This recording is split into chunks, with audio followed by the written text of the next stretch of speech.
Amén, hermano. Buenas tardes, buenas noches, amados hermanos. Dios les bendiga grande y poderosamente. Continuamos hoy con el libro de Lucas, con mi hermano Agustín Afonso. Clase de ayer, hermanitos, estuvimos observando Lucas 9. Abre tu Biblia conmigo, por favor. Evangelio de Lucas, capítulo 9. Veíamos del versículo 18 al verso 20. Luego vamos a hacer un paralelo con Mateo 16 acerca de lo que Pedro confesó a la respuesta de la pregunta de Jesucristo. Dice la palabra Lucas 9, verso 18. Cierto día Jesús se alejó de las multitudes para orar a solas. Solo estaban con él los discípulos y le preguntó: ¿quién dice la gente que soy? Bueno, contestaron, algunos dicen Juan el Bautista, otros dicen Elías y otros dicen que eres uno de los antiguos profetas que volvió de la muerte. Entonces les preguntó: ¿y ustedes quién dicen que soy? Pedro contestó: tú eres el Mesías enviado por Dios. Conversábamos el día de ayer, mi hermano Agustín hacía mención de que, bueno, a pesar de que Lucas indagó diligentemente y escribió todo este evangelio, también vemos que Mateo, en el paralelo, que vamos a ir ahora mismo allá, para ir desglosando verso a verso un poco esto, tuvo más detalles acerca de lo que Pedro contesta y de lo que se estaba estableciendo allí en ese momento. Vamos al libro de Mateo 16, el mismo contexto, cuando Pedro hace esta declaración y esta respuesta a la pregunta del maestro. Dice, verso 13 en adelante: cuando Jesús llegó a la región de Cesarea de Filipo, les preguntó a sus discípulos: ¿quién dice la gente que es el Hijo del Hombre? Le contestaron, algunos dicen Juan el Bautista, otros dicen Elías y otros dicen Jeremías o algún profeta. La palabra dice que lo estaban ubicando como que si fuese él Juan el Bautista o Elías. Inclusive sabemos que la palabra hace mención de que Elías ha de venir, refiriéndose a Juan. Dice el verso 15, y les preguntó: ¿y ustedes quién dicen que soy? Respondiéndole y preguntándole Pedro a esta pregunta, dice la palabra en el verso 16: tú eres el Mesías, el Hijo del Dios viviente. Y Jesús le responde: bendito eres Simón, hijo de Juan, porque mi Padre que está en los cielos te lo ha revelado. No lo aprendiste de ningún ser humano. La palabra es una demostración en este pasaje que el Hijo del Hombre es el Mesías, el enviado de Dios. Y lo que más nos llama la atención en este pasaje, como decía Agustín el día de ayer, es la pregunta que hace Jesús. Inclusive nos las podemos hacer a nosotros. ¿Qué pensamos nosotros de Cristo? ¿Qué pensamos nosotros de quién es el Maestro? Pedro respondió: él es el Mesías, el Hijo del Dios viviente. Nosotros podemos reflexionar esta tarde y vamos a continuar luego cómo Jesús predice su muerte cuando va encaminando su corazón y su mente a Jerusalén. Pero el tema es cómo nosotros estamos viendo al Maestro. Bendito eres Simón, hijo de Juan, porque mi Padre que está en el cielo te lo ha revelado. No lo aprendiste de ningún ser humano. Versículo 18. Ahora te digo que tú eres Pedro, como decía mi hermanito, citando un poco el griego. La palabra Petro y Petra significa roca o roca pequeña. Y aquí la Nueva Traducción Viviente lo pone como: ahora te digo que tú eres Pedro, que significa roca, y sobre esta roca edificaré mi iglesia, y el poder de la muerte no la conquistará. Citábamos la primera carta, la segunda carta de Pedro, si no me equivoco, hermano Agustín, donde hablábamos de que Pedro escribía acerca de la piedra angular y no hablaba de sí mismo en este pasaje, dando a entender de que él no es la piedra angular, sino que es el mismísimo Jesucristo.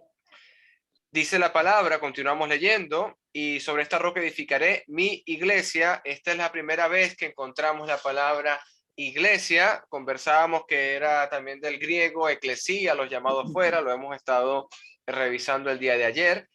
y el poder de la muerte, o la parte que dice el Hades, que anuncia Reina Valera, que decíamos que era el lugar de espera, ese lugar de donde están los muertos, donde en el día postrero el Hades, inclusive como dice Apocalipsis, el Hades y el mar entregarán los muertos que hay en él, y unos resucitarán a vida eterna y unos a condenación eterna. Versículo 19, y te daré las llaves del reino de los cielos. Hablaba mi hermanito y conversábamos ayer que esas llaves eran para abrir puertas, y está referido directamente a la predicación del evangelio por primera vez por boca del apóstol Pedro, ahí puesto en pie en Pentecostés, donde vemos que los predica a los judíos y se convierte como 3,000 personas esa noche. Ese día, no estoy seguro de la parte de la noche. Ese día, y luego vemos que también lo predica a los gentiles con Cornelio. Ese es el momento donde se cumple lo que le dijo Jesucristo a Pedro en el verso 19: te daré las llaves del reino de los cielos, y lo que prohíbas o lo que atares aquí en la tierra será prohibido o atado en el cielo, y lo que permitas o desates en la tierra también será desatado en el cielo.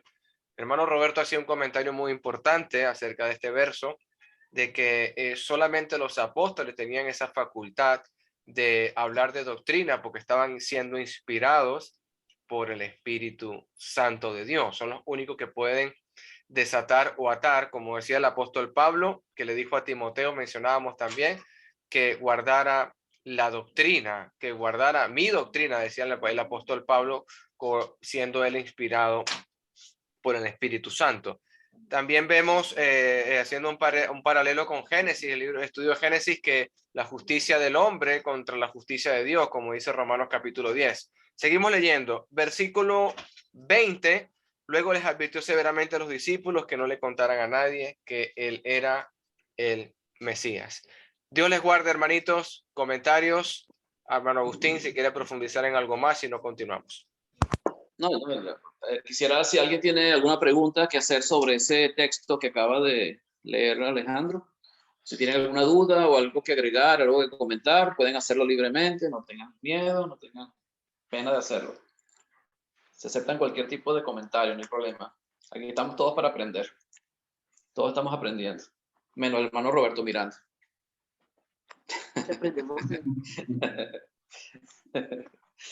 Ok, vamos a continuar entonces. Oye, pero yo no aprendo porque soy tonto, no porque yo me lo sé todo. Tú no aprendes porque ya se lo sabe todo. Usted que nos enseñe. O sea que la experiencia es todo en la vida. Es el maestro. El maestro. Vamos entonces a continuar. Hoy vamos a ver los versículos 21 hasta el versículo 27. Vamos a tratar de profundizar un poquito en estos versículos, y si podemos pasamos al versículo 28 en adelante, si nos da tiempo. ¿Quién puede leer el versículo 21 hasta el versículo 27? Yo leo. Eso, hermana Alex.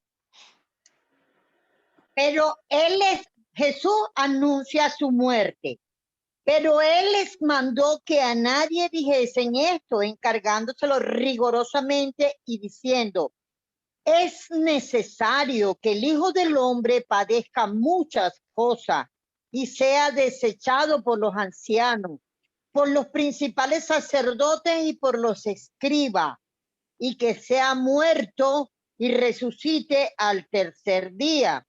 Y decía a todo: si alguno quiere venir en pos de mí, niéguese a sí mismo, tome su cruz cada día y sígueme, porque todo el que quiera salvar su vida la perderá, y todo el que pierda su vida por causa de mí, éste la salvará.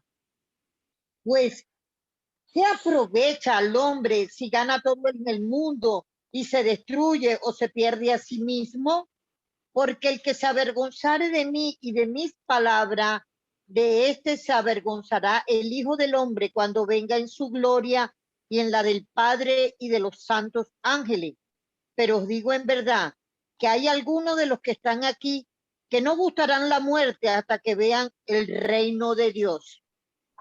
Amén. Ok, vamos a abrir los comentarios.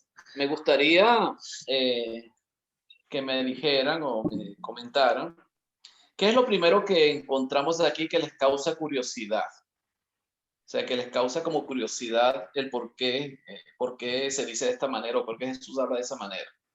Me gustaría ver qué captan, qué ven ustedes en este texto. Que no dijeron nada. ¿Qué es lo primero que vemos? Oye, yo lo primero que me acabo de dar cuenta y de verdad que no me había fijado era que dice aquí la palabra que tiene que tomar su cruz cada día. Es decir, yo siempre decía, renuncie a sí mismo, tome su cruz y sígueme. Pero es cada día, dice aquí la palabra de Dios, y de verdad que no, de esto me estoy dando cuenta ahorita, qué cosa. Gracias. Amén. ¿Quién más? ¿Qué más A ven mí en también ese texto? me llama la atención que él va directo y dice, y sea desechado por los ancianos, por los principales sacerdotes y por los escribas. O sea, va directo como a ellos. O sea. Ya él sabe quién los va a desechar. Eran los maestros de la ley, pues, los que dirigían pues, la parte de la doctrina de judía en ese tiempo, los que cuidaban de que se cumplieran lo que era la ley en ese momento, con todo lo que era el pueblo de judío. Gracias, hermano. ¿Quién más? ¿Tiene algún comentario? Bueno, otra vez desde el 21 con el 22 va junto porque él sabía que tenía que permanecer ahí 3 años y medio en su ministerio. Y él sabía de que en el momento en que el enemigo se diera cuenta que estaba ahí, lo iba a tratar de matar. Inclusive cuando su madre le pide que convierta el agua en vino, en las bodas de Caná, él les dice a su mamá, no ha llegado mi hora.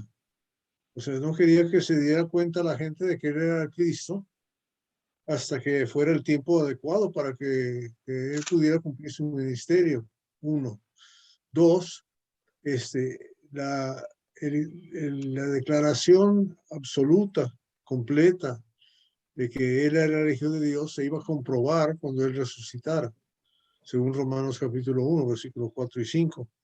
Entonces, la gente lo podía ver como profeta, como, ¿no?, una persona que tenía muchos poderes milagrosos, pero él no quería que se diera a entender una definición incompleta de él. Esas son 2 cosas que me resaltan del 21 y el 22. ¿Alguien más? Gracias, hermano. Muy bien. Sí, hermano. Buenas tardes. Acá, por supuesto, el 21, lo que dice el hermano Roberto, es que él no se le dijese, que él mandó que no se le dijese nada a nadie. Porque lo asombroso era que era necesario que él padeciese y que eso estaba ya estaba listo. Eso estaba escrito. Para que no, dice, es necesario que el Hijo del Hombre padezca muchas cosas, ni siquiera padezca nada más algunas cosas, sino muchas cosas. Entonces, este es el principio del versículo y es donde enfocamos lo que pasó con Jesús. Pues. Desde que lo capturaron hasta que llegó hasta la resurrección. Pues.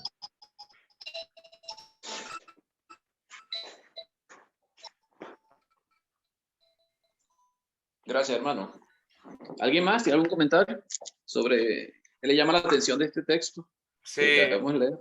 Agustín, me llama la atención, bueno, esto es una clase que una vez estuve viendo con mi hermanito Pedro Sánchez, y hay un paralelo ahí, Agustín, en el libro de Marcos, que también aparece igualmente, bueno, también en Mateo, pero el que anuncia 3 veces esta parte que anuncia su muerte, lo hace 3 veces para los discípulos, y en esa parte los discípulos no comprendían lo que Jesús estaba dispuesto a hacer.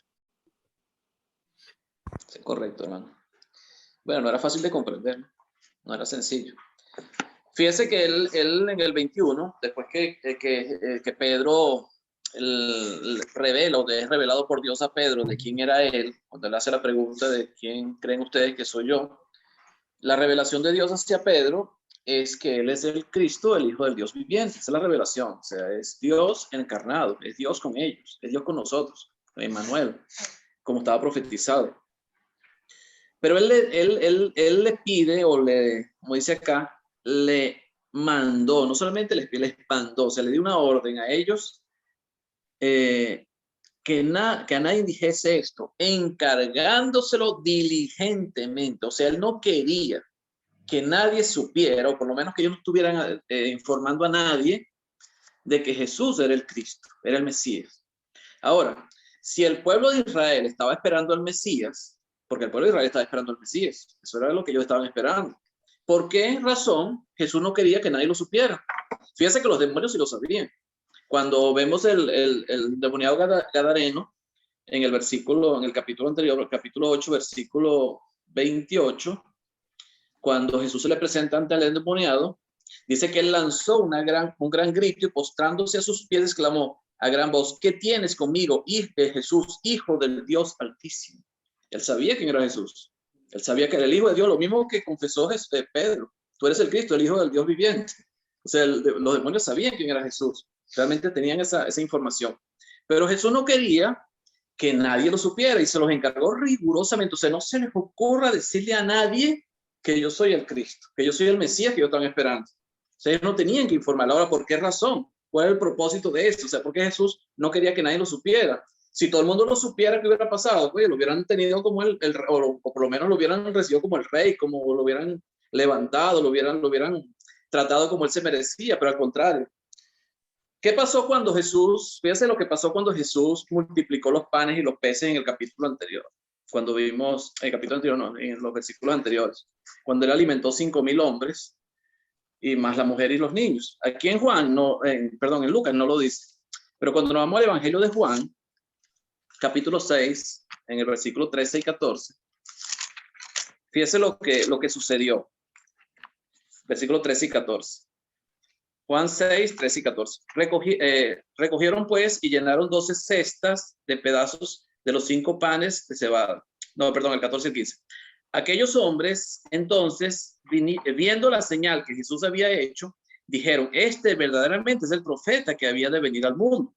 ¿Se acuerdan del profeta? El profeta que fue anunciado por Moisés, que el mismo Pedro, cuando predica el evangelio allá en Jerusalén, él habla de ese profeta refiriéndose a Jesús, que era el profeta que Moisés había anunciado, que vendría y que todo el mundo tenía que escucharlo. Pues todo el que escuchara a ese profeta, el que no escuchara a ese profeta sería desarraigado de su pueblo. O sea, ese profeta, ellos estaban esperando, pero se refería a Jesús. Y aquí están identificando a Jesús como ese profeta, por el milagro que había hecho por la multiplicación de los panes. Y fíjate lo que ellos estaban haciendo con Jesús en el 15. Pero entendiendo Jesús que iban a venir para apoderarse de él y hacerle rey, ¿qué iban a hacer con Jesús? Hacerle rey. ¿Quién no quiere ser rey? ¿Quién de nosotros no quisiera tener un trono? O sea, que todo el mundo tener súbdito y ser el que esté arriba mandando, el que tenga toda la autoridad. Pero Jesús, ¿qué hizo? Volvió a retirarse al monte solo. Se apartó de ellos, se fue, porque querían hacerlo rey. Y el problema precisamente es ese. Si el pueblo realmente supiera que Jesús era el Cristo, ¿qué hubiera pasado con él? O de repente los fariseos o los saduceos o algunos de los que tienen alto cargo en el sacerdocio levítico, de repente lo iban a negar, no porque no lo pudieran reconocer como el Mesías, sino porque iban a perder sus privilegios como ante el pueblo, iban a perder su autoridad. Y eso era algo que ellos no querían, a pesar de los milagros y las señales que veían de Jesús, que era algo que no querían. El problema de Jesús es que el Mesías que ellos estaban esperando, o el Mesías que ellos esperaban que iba a llegar, era un Mesías diferente al Mesías que iba a ser enviado por Dios, porque el propósito por el cual Jesús venía era diferente al propósito por el cual estaban esperando los judíos. Los judíos estaban esperando un Mesías, ¿para qué? Para que los salvara, pero ¿de qué? No del pecado. Los judíos no estaban esperando un Mesías que los salvara del pecado. Los judíos estaban esperando un Mesías que los salvara de Roma. El problema que ellos tenían era Roma. Ese era el problema que tenía el pueblo de Israel en ese momento, el pueblo judío. Era Roma. Ellos estaban siendo sometidos a Roma, estaban siendo esclavizados por Roma. Ellos querían su independencia como nación. Ellos querían ser la nación que dominara el mundo. Era la nación de Dios. Era el pueblo escogido de Dios. ¿Cómo era posible que el pueblo escogido de Dios estuviera sometido a un pueblo pagano. Eso no podía ser, eso no era correcto. Por eso el Mesías que ellos estaban esperando, ¿cuál era? El Mesías que los iba a libertar de la esclavitud de Roma, no del pecado. Y Jesús no venía a eso. Jesús no venía a eso. Jesús venía a cumplir un propósito. Por eso lo que decía el hermano Roberto, el 21 se complementa con el 22, porque él dice el propósito por el cual venía él. Yo no vine para sentarme en un trono en la tierra. Yo no vine para mandar aquí ni luchar contra Roma. Yo no vine a libertar al pueblo de Israel de Roma. Yo vine, fíjate, diciendo, es necesario. O sea, no es que era una opción, no es que los judíos, porque él no se escondió bien o porque Judas fue y lo vendió y reveló dónde estaba él, fue que lo capturaron. No, eso no fue la razón por la que Jesús lo mataron. Era necesario. Era necesario.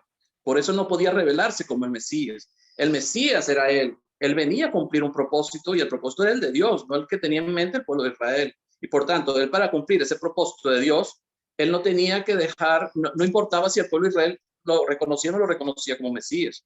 Lo importante es que él era el Mesías y que era el único que podía hacer el sacrificio perfecto por cada uno de nosotros para que nosotros pudiéramos tener vida eterna. Era el único. Pero no importaba que nadie lo supiera. Lo importante era lo que él iba a hacer. Por eso él dice, es necesario que el Hijo del Hombre padezca mucho, o muchas cosas, como decía el hermano Fidel, padezca muchas cosas. Él iba a padecer muchas cosas. Y después decía, y sea desechado por los ancianos, por los principales sacerdotes y por los escribas, y sea muerto y resucita al tercer día. Ese era el propósito. ¿Cuál es el propósito de Jesús? Él ya se los está anunciando de una vez a ellos. Fíjense que él primero, antes de anunciarle esto a ellos, a los apóstoles, pues lo está anunciando a los apóstoles solamente, él primero les pregunta, ¿quién soy yo? O sea, reconozca quién soy yo. El mismo Dios, Padre, le envía la revelación a Pedro. Y Pedro reconoce quién es Jesús. ¿Para qué? Para después anunciarle lo que venía. Yo soy el Mesías, pero yo no me voy a sentar en un trono. Yo no me voy a sentar en un trono como los reyes. Yo no voy a liderizar una batalla contra Roma. Yo no vengo a eso. Al contrario, yo vengo a padecer por los ancianos, pero eso es necesario, no es que es una opción, no es que es opcional, es que es necesario. Por eso fue que estoy aquí. Y eso estaba profetizado, lo vemos en Isaías 53, lo vemos en el Salmo 22, donde se profetizó acerca de eso, de lo que Jesús iba a padecer, que muchos no lo reconocieron, que muchos no entendían esa profecía. El mismo eunuco, cuando venía sentado en su carro leyendo el profeta Isaías, él no entendía la escritura. Tuvo que venir Felipe a explicarle la escritura y de ahí empezar a predicar el evangelio acerca de Jesús. Pero no entendía la escritura. Los judíos no entendían la escritura. Ellos sabían que hablaban de alguien, pero no sabían de qué estaba hablando y por qué. O sea, qué significa eso, llevarlo como un cordero mudo que no abrió su boca. O sea, ellos no entendían lo que estaba diciendo Isaías. Cuando leían el Salmo 22, ellos no entendían de qué estaba hablando. Ellos no comprendían. Sabían que alguien estaba sufriendo, que alguien iba a padecer, pero no entendían que era el Mesías. Para ellos el Mesías venía a otra cosa. Venía a salvarlos de Roma. Pero el verdadero mensaje del Mesías, el verdadero propósito del Mesías era morir. Ni Satanás lo sabía. Ni Satanás. Fíjese que cuando Judas vende a Jesús, dice que Satanás entró en Judas. Así dice la escritura, que Satanás entró en Judas. Y fue cuando él fue con los principales, los escribas, los fariseos, y lo vendió por 30 monedas de plata. Porque Satanás, ¿qué pensó Satanás? Que matando a Jesús salía del problema. Se acabó el Mesías. Porque el Satanás sí sabía que era el Mesías, pero quería sacarlo de en medio. La única manera que él tenía para sacarlo de en medio era matando. Pero Jesús se lo revela a sus discípulos. Es necesario que a mí me pase esto. A mí me tiene que pasar esto. Es necesario. Fíjense que el apóstol Pedro, aquí en Lucas no lo menciona, pero si nos vamos a Mateo capítulo 16, Mateo capítulo 16, esta es mi historia. Entonces cuenta en los tres evangelios, en Mateo, Marcos y Lucas. En el versículo 21, o el 21 en adelante, conseguimos la misma historia. Pero cuando Jesús anuncia esto, de que era necesario que él le pasara todas estas cosas y que muriera y que resucitara al tercer día, fíjense lo que Pedro le dice. El versículo 22 del capítulo 16 de Mateo.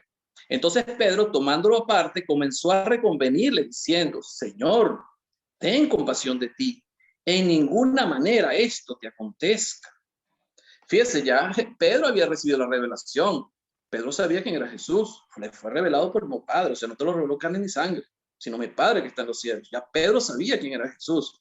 Y con todo eso, no entendió o no confió. No es que no entendió, porque entenderlo era difícil. Entenderlo entendemos nosotros que era difícil. Nosotros ahorita lo entendemos porque ya tenemos la Biblia, tenemos toda la revelación y ya sabemos todo lo que pasó y ya sabemos el propósito, conocemos todo. Pero en ese tiempo era difícil entender esto. Él no tenía que entender, él tenía que aceptar. Porque el que estaba hablando con él no era un simple hombre, como se lo reveló Dios. Era el Mesías, el Hijo de Dios. Y cuando hablamos del Hijo de Dios, estábamos hablando de Dios con ellos. Era Dios con ellos hablando. Y cuando Dios me habla, aunque yo no entienda lo que me está diciendo, yo lo acepto. Yo tengo que aceptarlo. Pero Pedro no lo aceptó.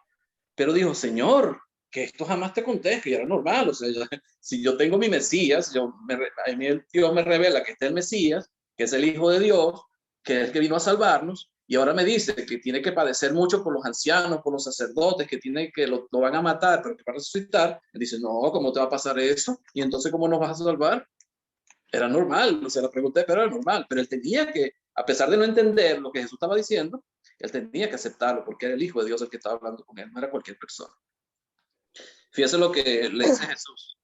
Pero él volviéndose dijo a Pedro, quítate delante de mí, Satanás. Me eres tropiezo, porque no pones la mira en las cosas de Dios, sino en las cosas de los hombres. Y era eso.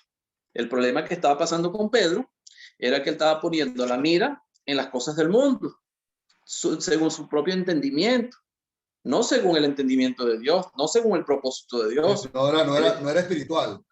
Claro, él no estaba viendo las cosas de manera espiritual.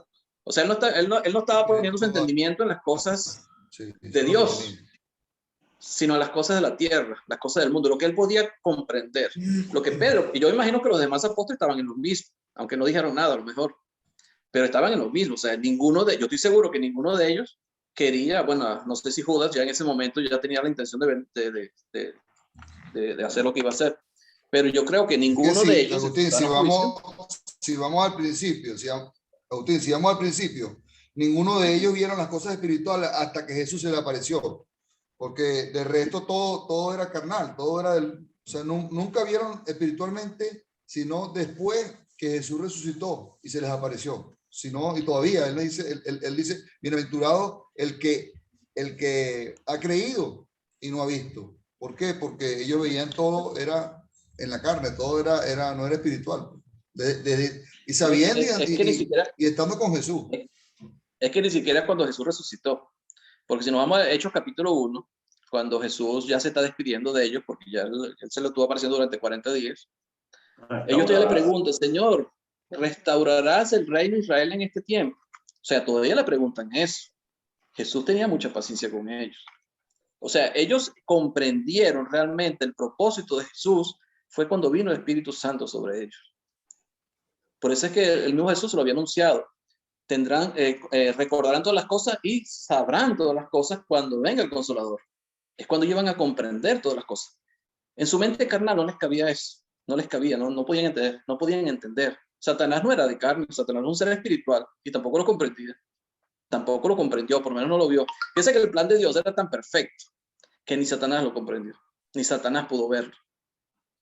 Porque si Satanás hubiera sabido que el propósito de Dios era lo que le pasó a Jesús en la cruz, él jamás hubiera permitido que Jesús lo crucificara. Jamás. Él hubiera impedido que Jesús fuera crucificado para que Dios fallara en su propósito. Ese hubiera sido el propósito de Satanás. Pero no fue así, al contrario. Él ayudó para que crucificaran a Jesús. O sea, cumpliendo con el propósito de Dios. Sin saberlo. Así es. Entonces, era necesario. Y fíjese cómo le dice Jesús a Pedro. Apártate de mí, Satanás. ¿Por qué? Porque Satanás no hacía la voluntad de Dios y la voluntad de Dios no era esa que estaba haciendo Pedro, que esto jamás te pase. La voluntad de Dios es que eso le pasara a Jesús, lo que le estaba anunciando. Era necesario que pasara. Y él aquí se los deja muy claro, es necesario que esto suceda, es necesario, o sea, no es que yo quiero o no quiero, o sea, es necesario, tiene que pasar. O sea, esto es obligatorio. ¿Alguien tiene comentarios hasta acá o alguna pregunta? Sí. Hermano Pedro, si quiere comentar algo. Yo quería decir. Bueno, hermano querido, escuchando, hermano querido, y aprendiendo. Bueno, o sea, cuando yo estudio estos pasajes y los leo y los comparto, O sea, siempre veo que es un asunto de expectativas. O sea, la gente tiene expectativas equivocadas sobre Jesucristo. Tanto la multitud, la nación de Israel, como los apóstoles. O sea, los apóstoles también tienen expectativas equivocadas de nuestro Señor Jesucristo. Y lo que él dice allí, o sea, en primer lugar, entiendo yo, es para que su misión no se estropee. Él no quiere que su misión y su propósito se estropeen. Por eso no quiere que nadie sepa por eso quiere, corrijo, que nadie sepa que Él es el Cristo. O sea, no es el momento que nadie conozca, no es el momento propicio, no es el momento establecido por el Padre. En ese momento solo Él quería revelarse a los 12. Solo Él quería revelarse a los 12 y por eso les había hecho la pregunta anteriormente. ¿Quiénes dicen los hombres que soy yo y quiénes dicen ustedes que soy yo? Su plan en ese momento era revelarse solamente a ellos. Sin embargo, ellos aún no comprendían por las expectativas equivocadas que tenían de Él. Ellos, al igual que el pueblo, esperaban un Salomón, un David con un ejército. Por esa razón, Pedro se escandaliza demasiado. Maestro, en ninguna manera esto te acontezca. Porque Pedro todavía tenía su mirada puesta en las cosas de los hombres, o sea, en la restauración terrenal de la nación de Israel. Y era lo menos que tenía Jesucristo en su corazón. Pero era lo que tenía Pedro en su corazón, obviamente, y los 12 y toda la nación. Entonces es un problema de expectativas. Es lo que yo entiendo. Entonces, cuando Pedro se escandaliza de esa manera y casi que persuade al Señor, que yo lo veo de esa manera, o sea, el Señor tuvo que volverse, el término volverse de Mateo 18, prácticamente Jesucristo tuvo que, oye, reaccionar, me estás haciendo tropezar, me estás haciendo tropezar, casi que lo hace dudar, más en compasión de ti. Y bueno, el Señor Jesucristo inmediatamente, pues tratando de aclarar su verdadero propósito a lo que vino realmente, que no es lo que ellos esperan, obviamente tienen que explicar cuáles son las condiciones para seguirle. O sea, no estén esperando un trono, no estén esperando gloria humana, no estén esperando autoridad humana, sino el que me quiera seguir lo que tiene que tomar mi cruz cada día, negarse, tomar la cruz, porque no es lo que ustedes están esperando de mí, no es como ustedes piensan. El que quiera venir en pos de mí, niéguese a sí mismo, tome su cruz y sígame. O sea, da las dos condiciones y da los tres por qué, o las tres razones. Hay que negarse y hay que tomar la cruz. Y yo creo que no solamente en ese momento había problemas o confusiones con la persona de Jesús y las expectativas o el que esperaban las personas de Jesucristo.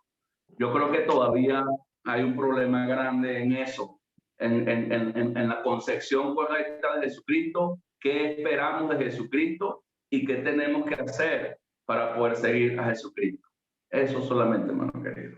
Amén. Marlene tiene un comentario también. Sí, tengo un comentario porque estaba viendo aquí en Marcos, este es Marcos 1, versículo 34, dice: Jesús sanó a toda clase de enfermedades y a mucha gente y expulsó muchos demonios, pero no dejaba que los demonios hablaran porque ellos lo conocían, lo que tú estabas comentando. Los demonios sabían quién era, que él era el Hijo de Dios, ¿verdad? Pero aunque él de una manera clara sí les dijo a sus discípulos cuál era la misión realmente que él venía, que era padecer, morir y resucitar. Cosa muy diferente a que el pueblo judío esperaba, como estaban comentando aquí. El pueblo judío esperaba era un conquistador, un libertador, una persona que no es que iba a padecer, no era un reino, como estábamos hablando, estaban viendo un reino terrenal, no un reino espiritual, no estaban viendo con los ojos que lo veía Dios, que era algo espiritual, sino algo como muy terrenal. Por eso, ¿verdad? Que cuando leí esto, me puse concho, leí más o menos lo que estábamos comentando. Ellos sí sabían, los demonios sí sabían quién era él, pero no sabían el plan de Dios. Lo conocían, pero no sabían el plan. Y lo más importante era que se cumpliera el plan. Amén. Amén. La hermana Alex. Bueno, A mí me llama mucho la atención esta parte de la que hablaba el hermano Pedro con respecto a tomar la cruz cada día, renunciar y seguirme. Nosotros vemos en el mundo muchas personas que literalmente toman la cruz, incluso vemos personas que van arrodilladas kilómetros para llegar a adorar a cualquier imagen. Vemos personas siguiendo muchas cosas, pero renunciar a nosotros mismos, ahí es donde está el detalle. Ahí es donde está el detalle y eso nos lleva a Romanos 8, capítulo 8. En estos días me tocó dar una clase de Romanos 8 del 1 al 11 y de verdad que renunciar a nosotros es lo que no estamos dispuestos a hacer, porque y ahí está nuestra lucha, porque el cuerpo siempre va a tener deseo. El cuerpo, en esta carne, en este cuerpo, vamos a tener muchos deseos que vienen de la carne. Y justamente ahí es donde está nuestra caída, porque le damos rienda suelta. Generalmente vivimos por eso que la palabra de Dios dice que tenemos el Espíritu Santo para tener esa lucha constante entre la carne y el espíritu. Pero, repito, renunciar a nosotros mismos realmente es donde tenemos que ponerle. Sabemos que solamente en el espíritu es que viviendo en el espíritu es la única manera que le podemos agradar a Dios. Y eso es lo que no quiere el mundo, pues el mundo uno le predica el evangelio, pero en el momento, yo he tenido muchas chicas jóvenes que cuando les pregunto, ¿cómo está tu vida sentimental? No, yo tengo mi novio. Oye, mira, sí, me gustaría que habláramos sobre eso, pues, ¿tú tienes relaciones sexuales? Sí, bueno, a eso tienes que renunciar y esperar en Dios. No, ahí retroceden. Otros que la bebida, otros el cigarrillo. Oye, así cada quien tiene dominado por cualquier mal deseo de la carne. Y entonces, ahí es donde verdaderamente, pues, está nuestra lucha y ahí es donde está nuestra santidad. Tal vez nosotros podemos estar dispuestos a llevar la cruz, pero se nos hace muy difícil renunciar a nosotros mismos, porque siempre el cuerpo va a tener deseo. Y inclusive a veces una ira nos hace caer, pues nos hace caer porque de pronto hasta una mala mirada, ya no estamos renunciando a nosotros mismos, porque eso no viene de Dios.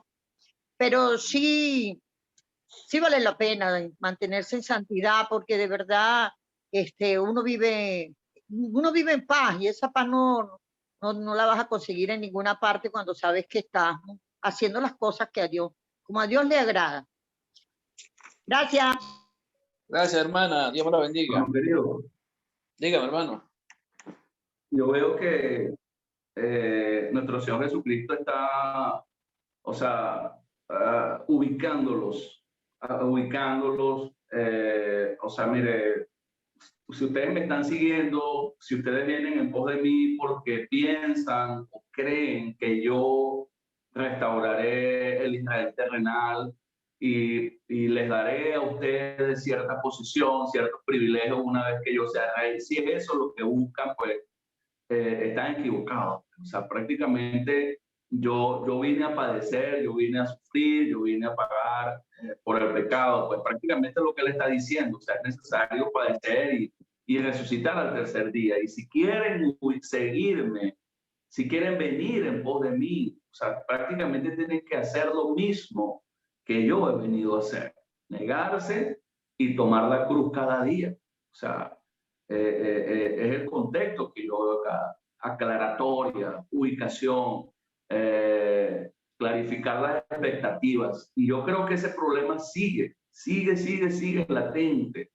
Hoy en día, dentro de la misma iglesia, mucha gente tiene una concepción equivocada de Jesucristo o lo sigue por intereses equivocados. Y obviamente el mundo religioso, el mundo denominacional, todos presentan a un Jesucristo que te va a dar beneficios, que te va a ofrecer muchas cosas, ¿verdad?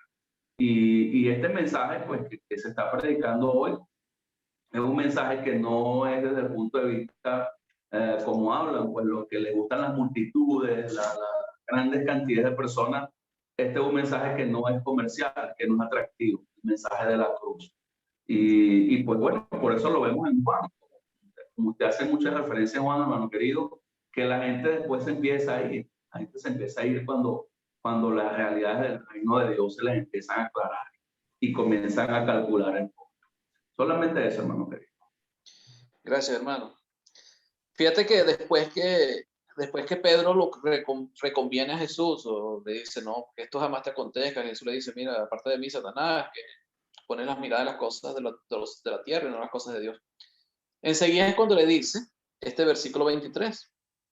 Y decía, si alguno quiere venir en pos de mí, niéguese a sí mismo, tome su cruz cada día y sígame. O sea, primero Jesús dice, yo es necesario que yo padezca, que yo me muera o me maten, pero yo voy a resucitar. Pero también es necesario que ustedes le pasen lo mismo. Entonces, fíjese que Jesús aquí habla de la cruz. La cruz, ellos sabían muy bien lo que significaba la cruz. O sea, los judíos sabían lo que significaba la cruz, porque eso fue un instrumento de tortura que utilizaban los romanos. Tortura no, era una muerte de tortura, pero era para matar personas, porque la cruz no era ¿perdón? Vergüenza y maldición también.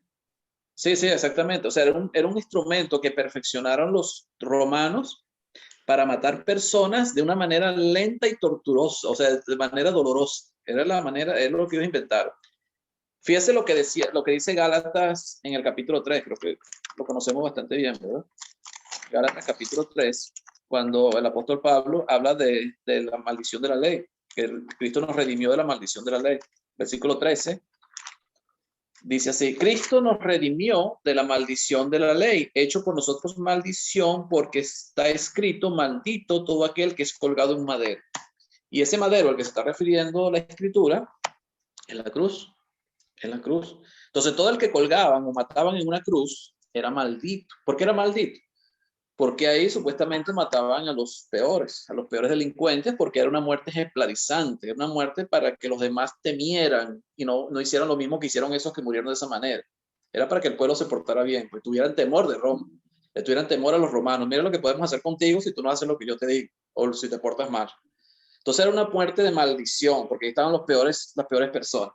Entonces, cuando Jesús le dice a ellos, imagínense ustedes, después que le dice que él va a morir, que él es el Mesías, primero le revela, yo soy el Mesías, yo soy el Hijo de Dios, como reveló el Dios a Pedro, yo soy, ya ustedes saben que yo soy Dios, ya saben, yo soy el Mesías. Voy a padecer, voy a morir, me van a matar, pero voy a resucitar. Pero ustedes, imagínense ustedes decirle, usted tiene que cargar su cruz. O sea, tú le dices a un judío, carga una cruz, y ellos dicen, no, yo no puedo cargar una cruz. ¿Cómo iba a cargar una cruz? Es un instrumento de maldición. Hoy en día, como decía la hermana Alice, hay gente cargando una cruz para pagar penitencia y pagar promesas y no sé cuántas cosas. Porque hoy en día vemos la cruz de otra manera. Hasta hay pueblos que se llaman Santa Cruz. Pero ya lo vemos de otra manera. Pero en ese tiempo, en el tiempo de Jesús, hay que ponerse en ese tiempo y trasladarse allá, donde estaban ellos. Que le diga a Jesús, tienes que cargar tu cruz y venir en pos de mí para poder ser mi discípulo. Dicen, no, esto es muy difícil. Ellos no podían entender eso. Solo lo podía entender un judío. Era muy difícil entender eso para ellos, porque ellos realmente sabían lo que significaba. Fíjense en el capítulo 14, de aquí mismo Lucas, cuando muchos querían seguir a Jesús, en el versículo 27, capítulo 14, versículo 27, dice Jesús a los que lo querían seguir o iban detrás de él, y el que no lleva su cruz y viene en pos de mí no puede ser mi discípulo. Imagínense decirle a un judío que el que no carga su cruz y viene en pos de mí no puede ser mi discípulo. Yo me imagino que cuando él dijo eso, la mayoría se fueron. O sea, porque no podían entender cómo es posible que Jesús me diga que yo tengo que cargar una cruz. Ellos no podían entender eso. Claro, Jesús lo estaba hablando de manera simbólica, no es que iban a cargar una cruz de verdad. Pero eso, ellos sabían lo que significaba una cruz en ese tiempo. Era un instrumento de maldición. O sea, eso era una vergüenza para la familia. O sea, tener un hijo, un familiar que muriera en una cruz era una vergüenza para la familia, una humillación para la familia, no solamente para el que moría, era para la misma familia. O sea, que tu hijo, tu padre o un familiar tuyo muriera en una cruz, eso era lo peor que le podía pasar a una familia, una humillación. Por eso el apóstol Pablo decía que no se avergonzaba del evangelio. Claro. Poder de Dios. Claro, porque Jesús murió en una cruz. No me avergüenzo del evangelio, porque es ahí, por eso que Satanás no podía entender tampoco. Satanás tampoco entendió. O sea, ¿cómo es que Dios iba a cumplir su propósito de salvar al hombre en un instrumento de maldición? En un instrumento inventado o perfeccionado por los romanos de maldición, donde mataban y torturaban a las personas de manera terrible. Jesús nada más tuvo 6 horas en la cruz, pero hay gente que pasaba hasta días sufriendo hasta morir en una cruz. Era difícil, o sea, era difícil. Entonces los judíos, los discípulos en este momento, porque es a ellos que se les revela a Jesús y le dice que él es el Mesías, que le informa esto, le dice esto: si alguno quiere venir en pos de mí, niéguese a sí mismo. ¿Qué significa negarse a sí mismo? O sea, ya yo no me mando, ya yo no voy a hacer lo que yo quiera, yo no voy a cumplir con mis propios gustos, sino que ahora voy a hacer que es lo mismo que le predicamos a las personas cuando se van a bautizar. O sea, si tú quieres si quieres ser discípulo de Jesús, te tienes que negar a ti mismo. Y negarse a sí mismo significa, deja de hacer lo que a ti te gusta, o lo que tú prefieres, o lo que tú quieres, para hacer ¿qué? Lo que Dios quiere, para cumplir con el propósito de Dios, para cumplir con la voluntad de Dios. Entonces ya no se trata de lo que tú crees que es correcto, no se trata de lo que tú piensas, lo que tú tienes en tu mente carnal, sino es lo que Dios te está diciendo. Y Dios estaba con ellos en ese momento, porque Él mismo se los reveló. Por eso primero la revelación y después toda esta información. No era fácil para ellos. No era fácil lo que Jesús le estaba diciendo en este momento. Yo imagino que cuando terminó Jesús, ellos no entendieron nada. Ellos fueron entendiendo después cuando llegó el Espíritu Santo y fue revelado todo esto, y ellos pudieron comprender. Pero no era fácil comprender estas cosas, no era fácil. A nosotros sí, porque ya sabemos, pero para ellos era difícil. Niéguese a sí mismo, tome su cruz cada día y sígueme. O sea, vamos a estar cargando una cruz todos los días. Cada día. Claro, entendemos que la cruz era para matar personas, y aquí está hablando de una muerte a mi propio ser, a mi propio gusto, a mi propia vida, para hacer la voluntad de Dios y seguir lo que es la voluntad de Dios. Es más o menos lo que está refiriendo a Jesús. Pero Jesús no se los aclara, sino que simplemente les dice eso. Fíjense en Mateo capítulo 10. Si no vamos a Mateo capítulo 10, también se los dice de esa manera, o parecido por lo menos. Versículo 38. Y el que no toma su cruz y sigue en pos de mí no es digno de mí. O sea que para ser digno de Jesús hay que tomar la cruz. Jesús todavía no había muerto en la cruz. Ni ellos sabían que Jesús iba a morir en una cruz, ni se imaginaban que Jesús iba a pasar por una cruz. Pero ya Jesús le está anunciando a ellos que el que no toma su cruz no puede ser digno de él. Y ellos sabían lo que significaba una cruz y no lo podían entender porque Jesús les hablaba de la cruz. Después me imagino que después que Jesús muere en la cruz, resucita y más o menos se les predicó y cosas, pudieron entender, pero en ese momento no lo entendían.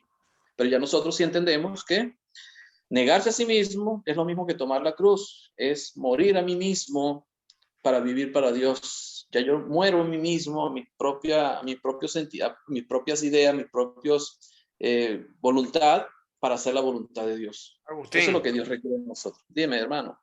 Eso es lo mismo que estoy entendiendo, que como decía el salmista David en el 44:22, que decía: por causa de ti nos matan cada día, somos contados como ovejas para el matadero. Eso es inclusive lo citó el apóstol Pablo en el libro de Romanos. Contados como ovejas para el matadero. Bueno, también muchos cristianos sufrieron y padecieron por el hecho de ser cristianos, por seguir a Jesús. Y el sufrimiento del cristianismo en el primer siglo fue terrible, por la persecución que hubo en ese momento. El mismo apóstol Pablo es protagonista de eso, de perseguir al cristianismo. Y él entendía lo que significaba eso. Somos contados como ovejas de matadero. Ok, entonces, ¿algún otro comentario sobre este versículo 23? Dice el 24, porque todo el que quiera salvar su vida, la perderá, y todo el que pierda su vida por causa de mí, la salvará. Aquí Agustín, Jesús no está hablando. El hermano Cristian levantó la mano, ¿sí, hermanito? Dígame, hermano Cristian.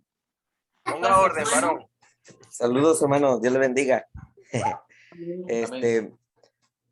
Sí, me gustaría hacer dos comentarios. Uno respecto a lo que es un poquito lo que es la confesión de Pedro y lo que se gana o lo que Pedro entendió, lo que los discípulos ganaron, pero un poquito hacer referencia a uno de los pasajes paralelos de Lucas, que es también Marcos. En Marcos, en especial el capítulo 8, es, digamos, todo el contexto de lo que es la confesión de Pedro. Y en ese capítulo 8, así rápidamente, sucede otro evento que no tenemos aquí en Lucas. Jesús ya alimentó a 5,000, pero en el capítulo 8, previo a la confesión de Pedro, alimenta a 4,000, que es otra alimentación. Y había algo en los discípulos. En Marcos 8:4 dice que los discípulos respondieron: ¿de dónde podrá alguien saciar de pan a estos aquí en el desierto? Y ellos ya habían pasado por la alimentación de los 5,000. Ya habían pasado por otros muestras del poder de Dios, de Jesús, y ellos aún se seguían preguntando quién nos puede ayudar. ¿Sí? No sabían quién estaba con ellos. Después de esto viene una plática con los fariseos y vienen unos temas bien interesantes, que es Jesús diciéndoles acerca de la vista, hablando muchas cosas que tienen que ver con la vista. Dice en el verso, por ejemplo, 17, y entendiéndolo Jesús les dijo: ¿qué discutís? ¿Por qué no tenéis pan? ¿No entendéis ni comprendéis? ¿Aún tenéis endurecido vuestro corazón? Teniendo ojos no veis y teniendo oídos no oís y no recordáis. O sea, no saben con quién están, tienen su entendimiento cegado, sus ojos cegados, su corazón cegado. Después de eso viene un evento de una curación de un ciego. Y Jesús hace algo bien impresionante aquí con este ciego. Le recobra la vista, pero de una manera pausada. Primero él ve árboles, después ya puede ver de una manera completa. Y después de esto viene lo que tenemos aquí en Lucas, que es la confesión de Pedro. ¿Sí? Y a mí a todo lo que comento es por esto, porque los discípulos no habían entendido quién era Jesús, tenían su visión cegada. Y Pedro logra entender después de varios eventos quién era Jesús.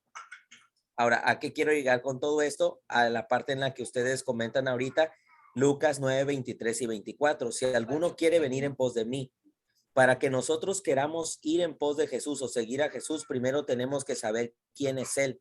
Es algo que los discípulos no habían entendido antes. De acuerdo a Marcos 8, ellos tenían todavía su corazón y su mente y su entendimiento y sus ojos cegados y no sabían quién estaba con ellos. Y igualmente nosotros, los discípulos de Jesús, no vamos a seguirle si no sabemos quién es. El pasaje es bien clarito. Si alguno quiere, no es una obligación, es voluntario. El seguir a Jesús es algo voluntario. Si alguno quiere. Y el verso 23 y 24 es un paralelo. Está diciendo lo mismo, es una repetición. Si alguno quiere, en el verso 24, salvar su vida, porque todo el que quiere salvar su vida. Si alguno quiere salvar su vida, niéguese a sí mismo. Verso 24, perderá su vida. Si alguno quiere salvar su vida, la perderá. Eso es negarse, perder su vida. No sé si me explico. 23 y 24 son las mismas, es la misma enseñanza con otras palabras. Si alguno quiere venir en pos de mí, si alguno quiere salvar su vida, niéguese a sí mismo, la perderá.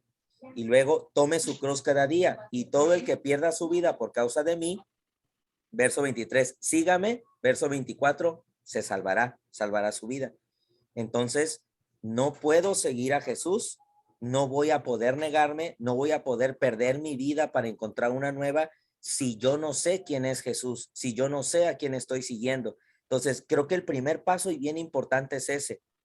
Los discípulos pasaron por ese proceso, entender quién era Jesús para poder seguirlo. Nosotros, de la misma manera, necesitamos entender a quién seguimos, qué es lo que ganamos y cuál es la bendición de estar cerca de él y negarnos y perder nuestra vida para hallar una vida nueva y mejor. Entonces, ese es el comentario, ¿no? Y Jesús cierra muy bien con el verso 25 la idea: ¿qué aprovecha al hombre si gana todo el mundo y se destruye o se pierde a sí mismo? No sirve de nada. No perder la vida, no negarnos, no buscar a Jesús, no conocerlo, vamos a perderlo todo, ¿no? Entonces es bien importante primero reconocer quién es Jesús para poderlo seguir. Y como decíamos, es algo voluntario. Entonces ese es el comentario, hermano. Gracias, hermano. Ya el hermano Cristian hizo el resumen de los 3 capítulos, los 3 versículos ya. ¿Algún comentario más? Amén, varón. Muy bien, hermano, gracias. Hermano Pedro. Pero yo tenía un comentario, pero me parece que Roberto iba a decir algo primero. No sé. Dígame, Roberto, hermano Roberto. Ok. Bueno, el Señor en el versículo 24, ¿verdad? Como dice el hermano Cristian, presenta un paralelo de lo mismo que dice en el 23, ¿verdad? Y ese paralelo, pues, es como una explicación, o sea, el por qué debes negarte, el por qué debes seguirle, en este caso, para salvar tu vida, para poder salvar tu vida.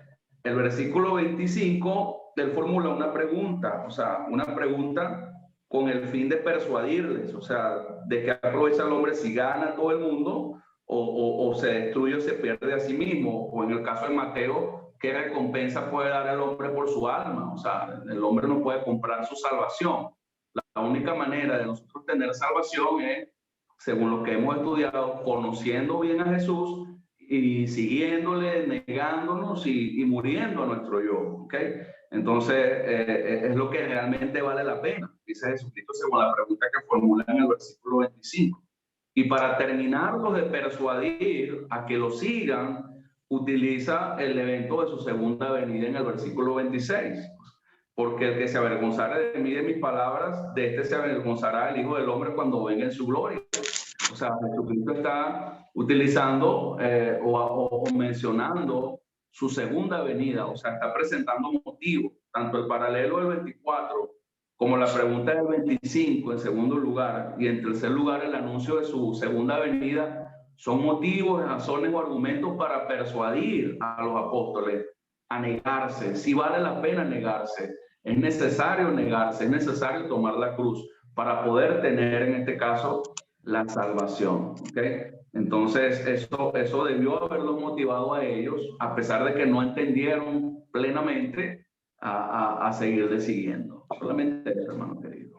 Sí, es correcto. Hermano Pedro, Roberto, ¿iba a decir algo?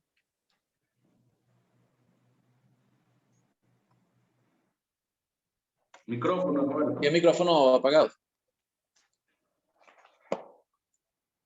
Ya lo han dicho todo, lo explicaron sumamente bien. Sí. Quizá lo único que yo podría decir era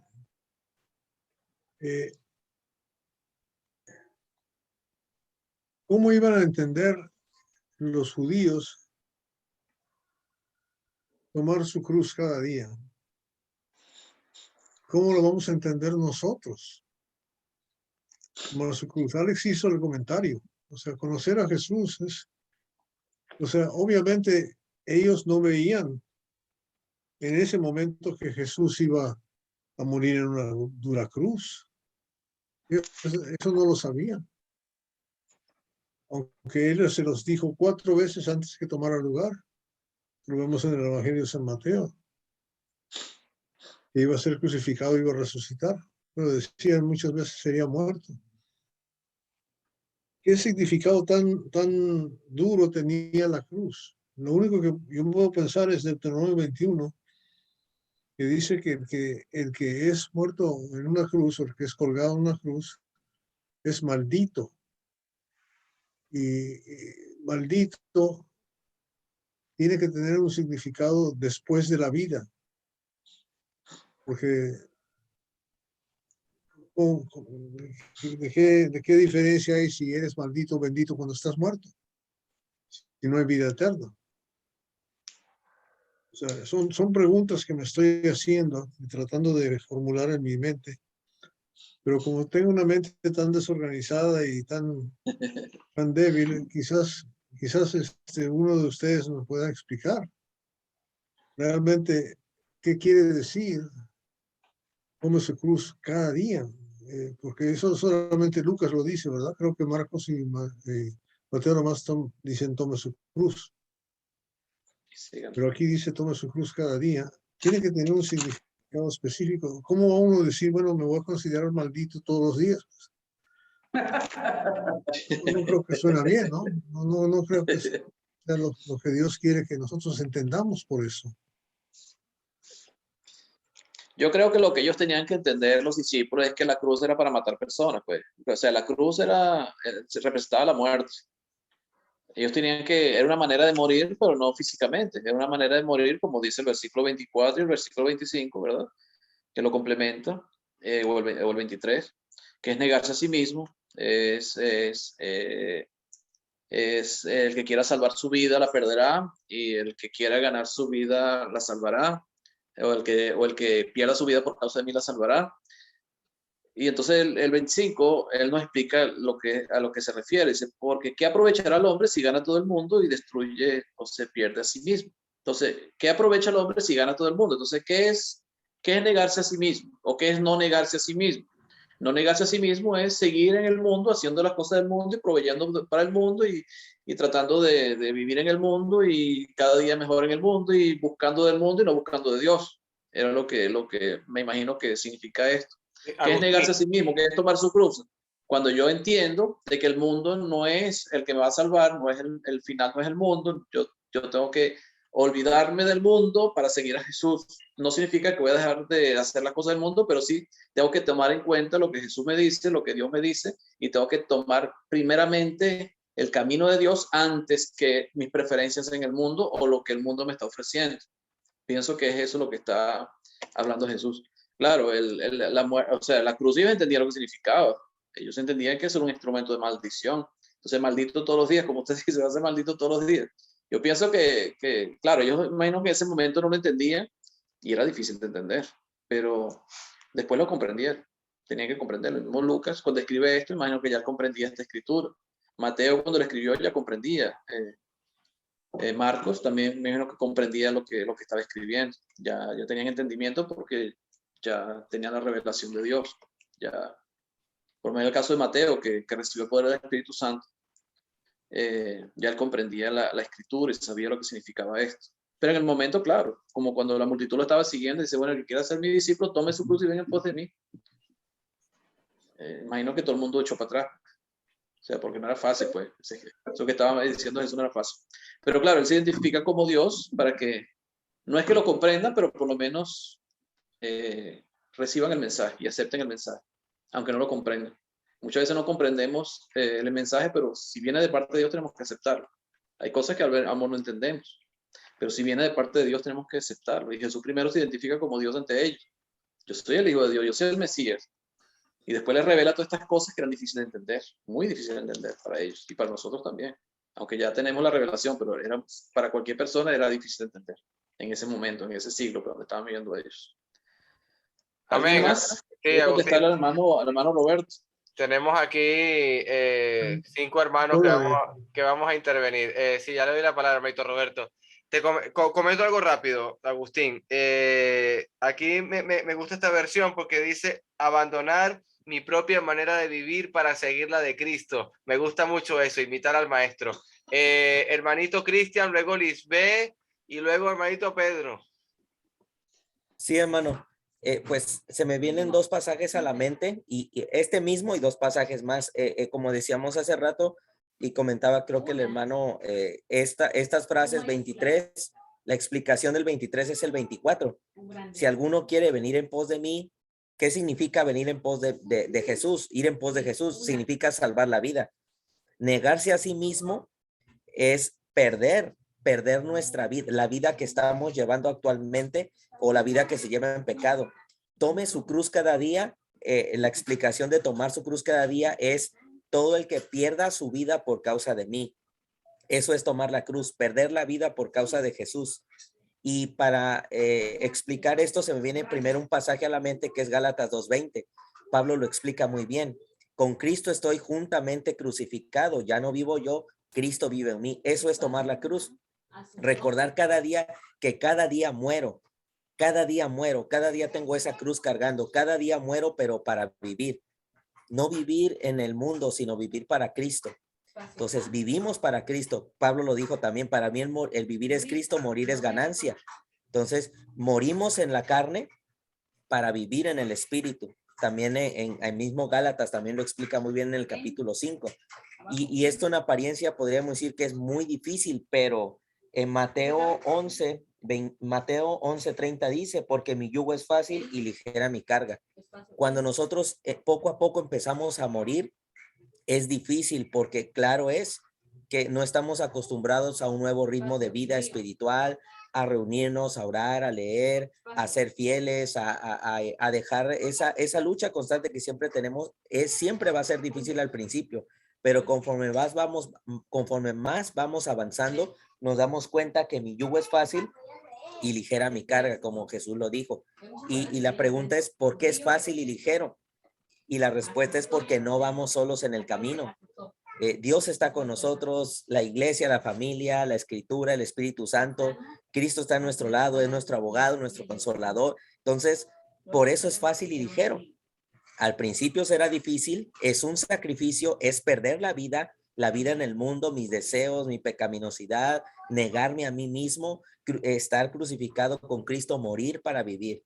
Pero sin duda, precisamente Jesús lo dice, sígueme, salva tu vida. Esa es la respuesta, salva tu vida. ¿Quieres salvarte? Sígueme, pero muere.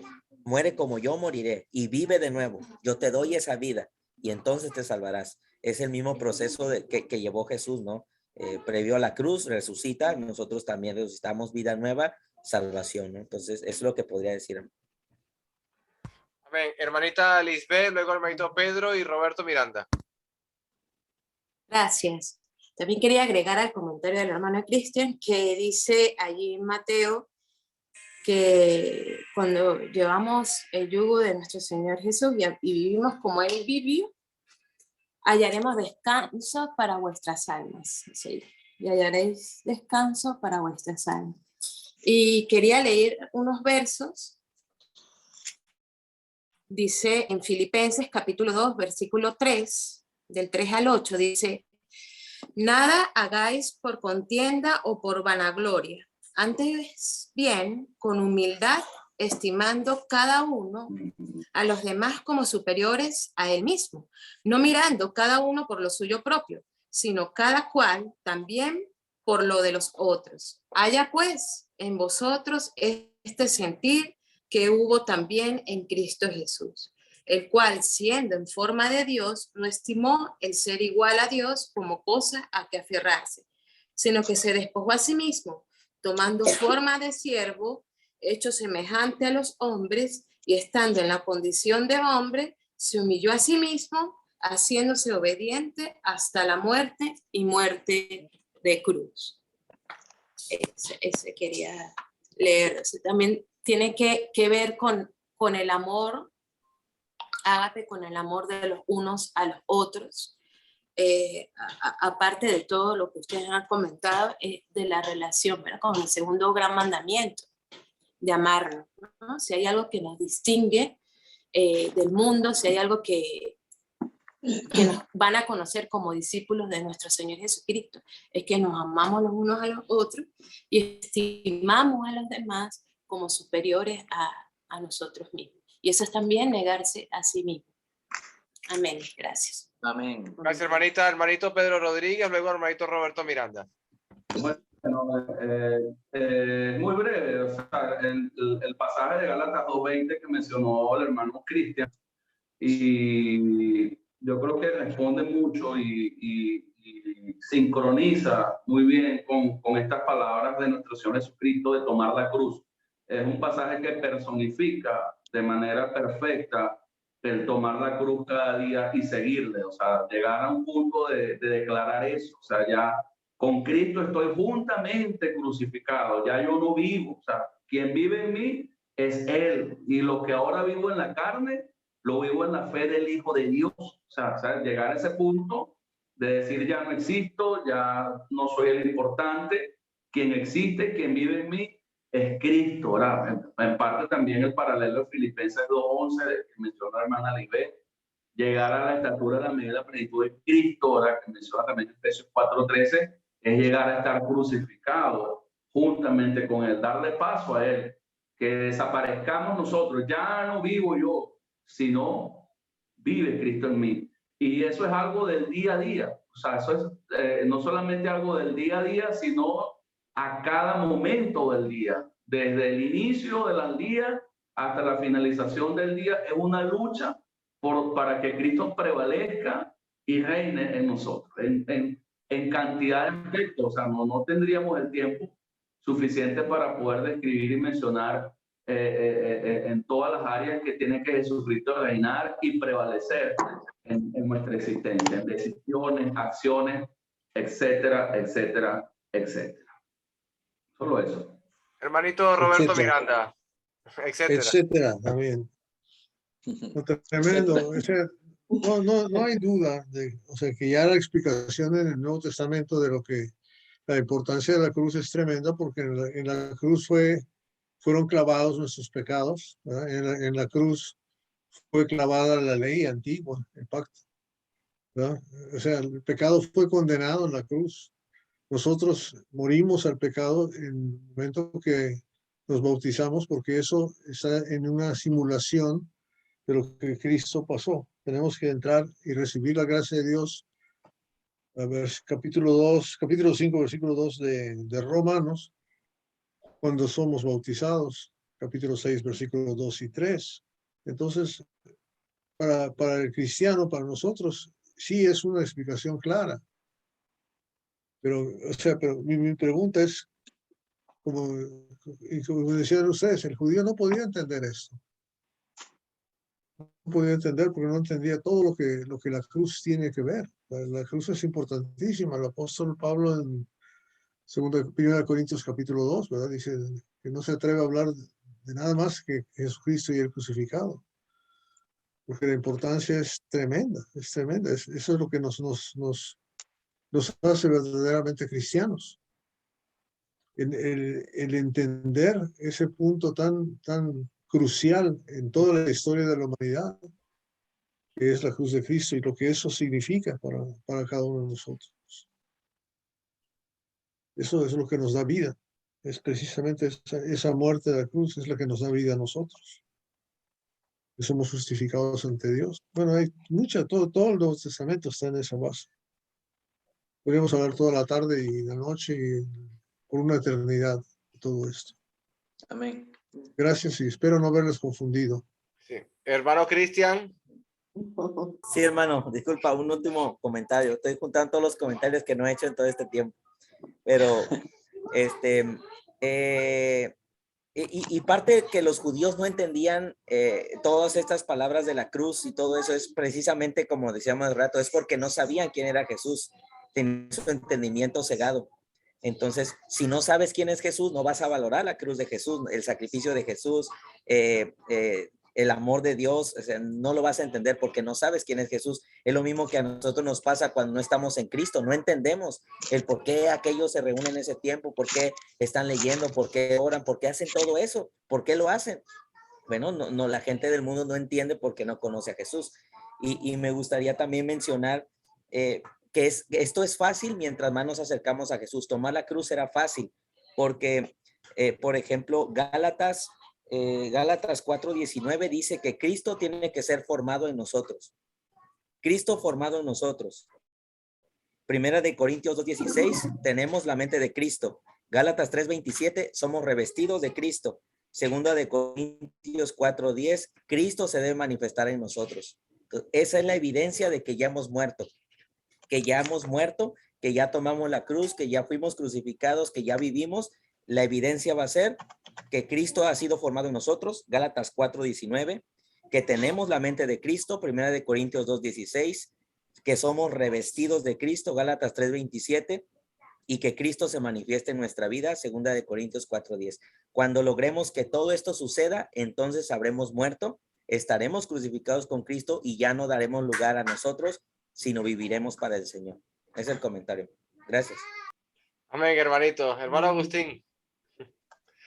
Bueno, ya se dijo todo. Amén, me gustaría, el versículo 26 es interesante. Y interesante por cómo lo comienza Lucas cuando lo escribe. Dice, porque O sea, es porque significa que viene de lo que viene anteriormente, viene de lo que se viene mencionando. Y lo que se viene mencionando es el versículo, bueno, del 23, 24 y el 25. Pues, ¿qué aprovecha al hombre si gana todo el mundo y se destruye o se pierde a sí mismo? Porque el que se avergonzare, ¿qué tiene que ver avergonzarse de Cristo con ganar todo el mundo y perder su alma? ¿Será que uno se avergüenza de Cristo cuando se dedica más o se dedica al mundo, se olvida de Dios y se dedica al mundo? ¿Qué tipo de vergüenza? ¿A qué tipo de vergüenza está hablando Jesús? O sea, yo no sé, yo no lo he buscado en el griego el significado de esta palabra, verdad que no tuve el tiempo de hacerlo, pero me gustaría investigar un poquito más esto. Que se avergonzare de mí, de mis palabras, yo me avergonzaré también de él. Porque está hablando de los que rechazan a Jesús. Son los que rechazaron, los que prefieren el mundo antes que a Dios, antes que a él, ¿verdad? Seguir las cosas del mundo antes que seguir a Jesús. No se niegan a sí mismos, no cargan su cruz, sino que siguen con su vida en el mundo. Esos son los que se avergüenzan, supuestamente, según el contexto, son los que se avergüenzan de Jesús, según lo que él está diciendo aquí a Lucas. Dice, porque él comienza por el porque, el que se avergonzará de mí, porque. Entonces tiene que ver que se está refiriendo a las cosas que venían anteriormente. Es lo que yo entiendo en este versículo 26. No sé qué dicen ustedes, hermano querido, hermano Pedro, o hermano Cristian.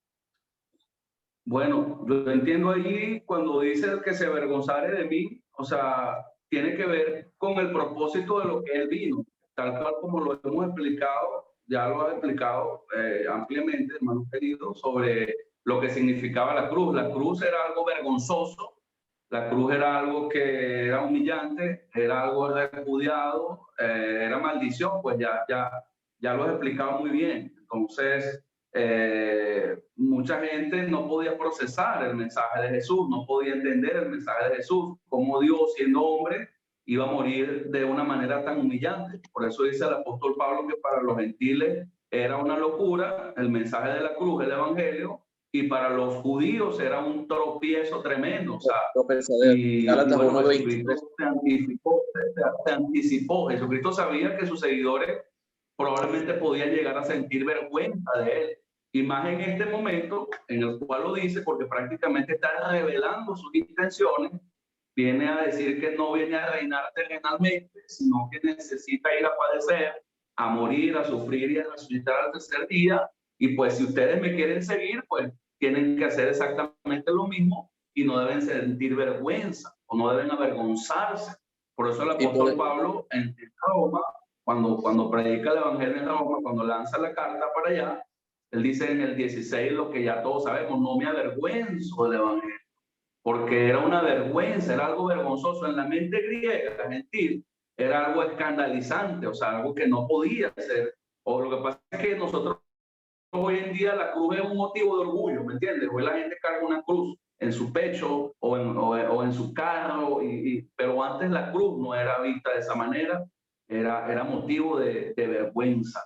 Entonces por eso dice: el que se avergüence de mí y de mis palabras, o sea, de lo que hice, de lo que vengo a ofrecer, del plan de Dios a través de mí, pues, o sea, de este se avergonzará el Hijo del Hombre cuando venga en su gloria y en la del Padre y de los santos ángeles. Es lo que yo entiendo. Y eso tiene mucho que ver también, no solamente con nuestro testimonio cristiano, con nuestra conducta, nuestra actitud, nuestro comportamiento, también tiene que ver con nuestra predicación del evangelio. El cristiano que no predica el evangelio, que no habla del evangelio, de la cruz, del sacrificio, probablemente porque se avergüenza.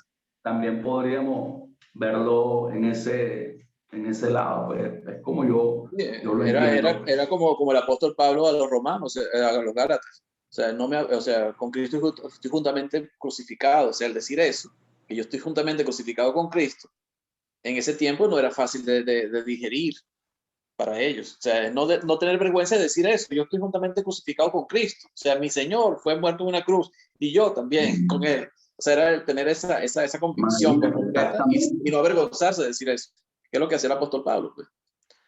Yo también pensaba así, yo estaba pensando eso mismo. O sea, que hoy en día muchas veces... Por eso dice Corintios también, hermano querido, que la palabra de la cruz es locura para los que se pierden, Pero para Exactamente, y en nosotros, 1 Corintios, 1 Corintios. esto es poder de Dios. Exactamente, era locura. Para los judíos era tropezadero, porque, o sea, ¿cómo tú vas a hablar de la cruz? Pues para un judío, o sea, ellos sabían lo que significaba. Y no solamente los judíos, los romanos también sabían lo que significaba la cruz. Ellos fueron los que perfeccionaron ese tipo de tortura, ese tipo de muerte. Entonces, era difícil, pues. Entonces, no avergonzarse de lo que Jesús hizo por A nosotros. veces les digo a los hermanos, para que entiendan un poquito sobre la cruz, que la cruz era como decir hoy en día la silla eléctrica que utilizan en los Estados Unidos para los criminales más peligrosos, o la manera como mataron a Hussein, o sea, como las penas de muerte para los criminales de más alto peligro, las peores influencias en la sociedad. Bueno, la cruz era peor. Hoy en día nadie va a cargar una silla eléctrica aquí en el cuello, una silla eléctrica aquí. O sea, nadie va a hacer eso, obviamente. Sí, o una guillotina. Era difícil, ¿no? O una guillotina. O una guillotina quitada o una cámara de gas. Sí, sí. O sea, lo que pasa es que, claro, la cruz tiene ahorita se ve de otra manera, la vemos de otra manera, entonces cuando leemos la cruz, ay, la bendita cruz, o sea, no, en ese tiempo no se veía de esa manera, era diferente. Miles de personas murieron crucificadas. Hay muchos cristianos que murieron crucificados y quemados, vivos, ¿verdad? Entonces no era fácil, pues, anunciar el mensaje de la cruz, no era fácil. Entonces no había que avergonzarse de eso. Y Jesús ya lo está anticipando, como tú dices, de lo que iba a pasar, de lo que podía pasar. Y termina el versículo 27. Bueno, como te decía, también Jesús está anunciando su segunda venida, ¿no? Cuando él dice, cuando venga en su gloria, y también se avergonzará de los que se avergüencen de él, del hecho de la manera como Jesús nos redime, que es muriendo en una cruz. Y nosotros también tenemos que ser participantes de esa cruz. En el bautismo somos crucificados, como dice Romanos capítulo 6, somos crucificados juntamente con Cristo. Somos crucificados juntamente con Él para la muerte del viejo hombre. Entonces también participamos de la cruz en el momento que somos bautizados. Somos participantes de eso. Entonces el versículo 27 dice, pero os digo en verdad que hay algunos de los que están aquí que no gustarán la muerte hasta que vean el reino de Dios. Eso creo que ya lo hemos comentado en algunos estudios anteriores. Eso está en Marcos capítulo 9, versículo 1 también. Pero Mateo me llama la atención en Mateo capítulo 16. Mateo capítulo 16. Yo creo que ya es tarde, no sé, ¿qué hora son, Alejandro? 10:30, 10:33. Wow, pasamos ya. Perdón, Mateo capítulo 21. 21. Versículo 28 del capítulo 16 de Mateo. Fíjese cómo dice, lo dice Mateo. Mateo lo dice diferente. Dice, de cierto os digo que hay algunos de los que están aquí que no gustarán la muerte hasta que hayan visto al Hijo del Hombre venido en su reino. ¿Qué entendemos ahí? ¿Quién va a venir en su reino? Cristo. El Hijo del Hombre. ¿Quién es el Hijo del Hombre? Cristo. El mismo Cristo está anunciando que muchos de los que estaban ahí con él en ese momento, que no iban a estar muertos cuando vieran al Hijo del Hombre venido en su reino.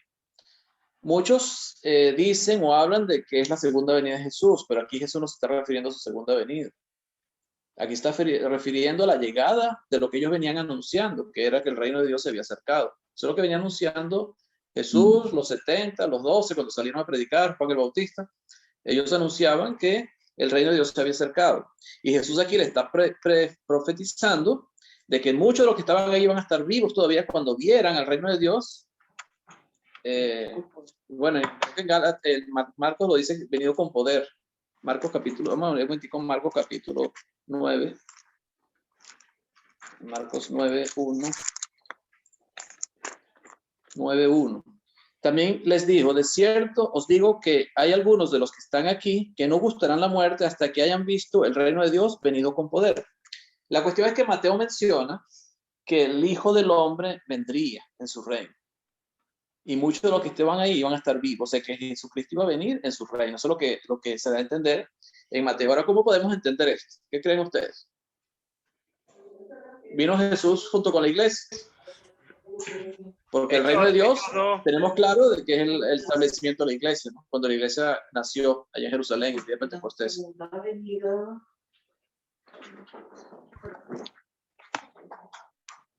Bueno, la iglesia es el cuerpo de Cristo. Es el cuerpo, o sea, claro, la iglesia es el cuerpo de Cristo. Pero fíjese un comentario, Juan, ya para ir terminando, ya. No vamos a profundizar mucho en esta parte. Juan capítulo 14. 14, versículo 18. Juan 14, 18. Aquí está Jesús ya despidiéndose de sus discípulos, está reunido con ellos en una reunión íntima con los 12, la última cena, donde les está anunciando todas las cosas. Y en el versículo 18 del capítulo 14 de Juan, él dice, no os dejaré huérfanos, vendré a vosotros. Pero Jesús les anuncia, en el versículo 16, o versículo 15 y 16, dice, si me amáis, guardad mis mandamientos, y yo rogaré al Padre, y os dará otro consolador para que esté con vosotros para siempre. El Espíritu de verdad, al cual el mundo no puede recibir porque no le ven ni le conoce, pero vosotros le conocéis porque mora en vosotros y estará en vosotros. No os dejaré huérfanos, vendré a vosotros. Ahora él dice vendré, está hablando de sí. Ahora, ¿quién fue el que vino el día de Pentecostés? El Espíritu Santo, ¿verdad? Fue el que llegó,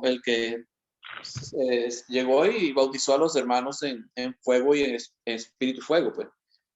Ese fue el que llegó. Pero Jesús dice, vendré a vosotros.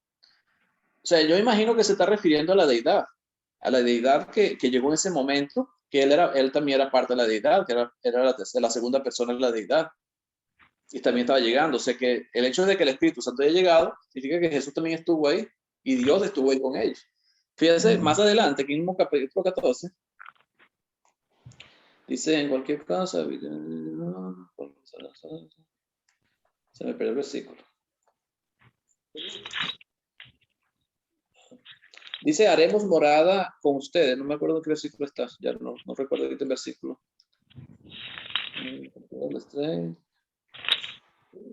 Sí, no, perdón, estoy viendo Lucas, es Juan. Por eso no lo consigo. Juan capítulo 14. Haremos morada con él. Ese es Juan, hermano querido. ¿Ah? Creo que ese está en el Evangelio. Haremos morada con él. Ese está en el Evangelio de Juan. Juan 14, 2. Sí, Juan. Yo pensé que estaba viendo Lucas, pero eso no lo conseguí. Juan 14, 2 y Juan 14, 23. 23. Dice, respondiendo Jesús le dijo, el que me ama, mi palabra guardará, y mi Padre le amará, y vendremos a él, y haremos morada con él. Ese es el que estaba buscando. Haremos morada con él. Entonces, el hecho de que el Espíritu Santo sea que haya llegado no significa que Dios no esté, o sea, que está la deidad ahí en ellos. O sea, Jesús también estaba ahí. Por eso imagino que Mateo escribe eso, de que vendré a vosotros. O sea, muchos de los que están aquí no gustarán la muerte hasta que vengan al Hijo del Hombre venido, o venir en su reino. Y el reino se estableció en el día de Pentecostés. Aquí él no está hablando de su segunda venida, está hablando del día que los apóstoles fueron bautizados en Espíritu Santo, en fuego y espíritu. No sé si quieren hacer algún comentario, eso es lo que yo he entendido de este versículo. Hermano, disculpe, una consulta. Díganme. En la Gran Comisión de Mateo 18, 20, dice, enseñándolos que guarden todas las cosas que os he mandado. He aquí, yo estoy con vosotros todos los días, hasta el fin del mundo. Eso tiene que ver también con eso. Y nosotros cuando somos bautizados recibimos el Espíritu Santo. Ellos cuando estaban en Pentecostés recibieron el Espíritu Santo como poder. Pero Jesús dice, vendré a vosotros, estaré con vosotros para siempre, todos los días. Ajá. Tiene que ver con eso, la deidad está con nosotros. Y prácticamente sería, claro, la deidad. La deidad. Es lo que entiendo. Hermano querido. Dime. Me llega Efesios capítulo 2, que estamos sentados juntamente con Cristo en los lugares celestiales. Correcto. Y eso cuando usted decía, la iglesia es el cuerpo de Cristo. Mateo capítulo 26, cuando habla de la cena, en el capítulo 26, versículo 29, cuando instituye la cena, Y os digo que no beberé más de este fruto de la vida hasta aquel día en que lo beba nuevo con vosotros en el reino de mi Padre. Él está cada primer día de la semana también sentado a la mesa con nosotros. Así es. Él está con nosotros todos los días. ¿Sí? Exactamente. Y el que mora en nosotros es el Espíritu Santo cuando somos bautizados. Amén. Amén. Sí. ¿Alguien más quiere hacer un comentario? O... El hermano Roberto Miranda. En 2 Corintios 3, ¿verdad? Del 14, pero el entendimiento de ellos se embotó hasta el día de hoy, cuando leen el Antiguo Pacto, les queda el mismo velo no descubierto, el cual por Cristo es quitado, ¿verdad? Y aún hasta el día de hoy, cuando se lee a Moisés, el velo está puesto sobre el corazón de ellos, pero cuando se convierten al Señor, otras versiones dicen a Cristo ahí claramente, el velo se quitará porque el Señor es el Espíritu. Donde está el Espíritu del Señor, ahí hay libertad. Y de ahí en adelante, ¿verdad? Tenemos el capítulo 4. Si nuestro evangelio está aún encubierto entre los que se pierden, está encubierto en los cuales el Dios de este siglo cegó el entendimiento de los incrédulos para que no les resplandezca la luz del evangelio de la gloria de Cristo, el cual es la imagen de Dios.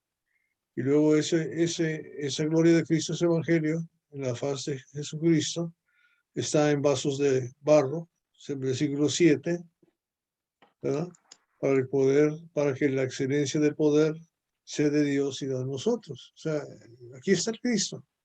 Está en nosotros, está con nosotros, está dentro de nosotros, estamos revestidos de Él, está en nuestro lado, está junto a nosotros cuando nos reunimos.